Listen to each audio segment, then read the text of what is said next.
আপনি আপনার পার্টি চালাইতে পারছেন? পারেন নাই। আপনি মিছিল করতে পারছেন? পারেন নাই। মিটিং করতে পারছেন? পারেন নাই। কাউন্সিল করতে পারছেন? পারেন নাই। আপনার নেতারা কি ভোটে আসছে আপনার পার্টির লোকের? আসে নাই। তা আপনার পার্টি সংস্কার করেন এখন। আপনি পার্টি সংস্কার না করে নির্বাচনে গেলে কি গণতন্ত্র দিবেন আমারে?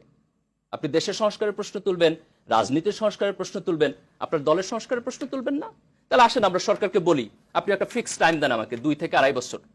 আপনি দেশের সংস্কার করেন, আমি আপনাকে হেল্প করব। ইন দ্য মিন টাইম আমি আমার পার্টির সংস্কার করি, আমি আমার পার্টির কাউন্সিল করি, একটা ভালো ডেমোক্রেসি আনি, ভালো লিডারশিপ আসি, তারপর আমি নির্বাচনে যাই। আমার সমস্যা কোথায়? আমার আজকেই কেন নির্বাচনে যাইতে হবে? আবার রাজনৈতিক দলেরই কেন 5 বছর বসে সংস্কার করতে, অন্তর্বর্তী সরকারের কেন 5 বছর বসে সংস্কার করতে হবে?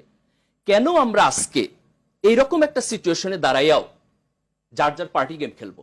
কেন আমরা এগ্রি করতে পারি না যে আসেন আমরা 2-2.5 বছর সময় নেই, আমি আমার পার্টি সংস্কার করি, আপনি দেশ সংস্কার করেন, সবাই সৎ থাকি, স্পষ্টভাবে কথা বলি, কোনো অ্যাম্বিগুইটি না রাখি, এবং তারপর আমরা সবাই মিলে একটা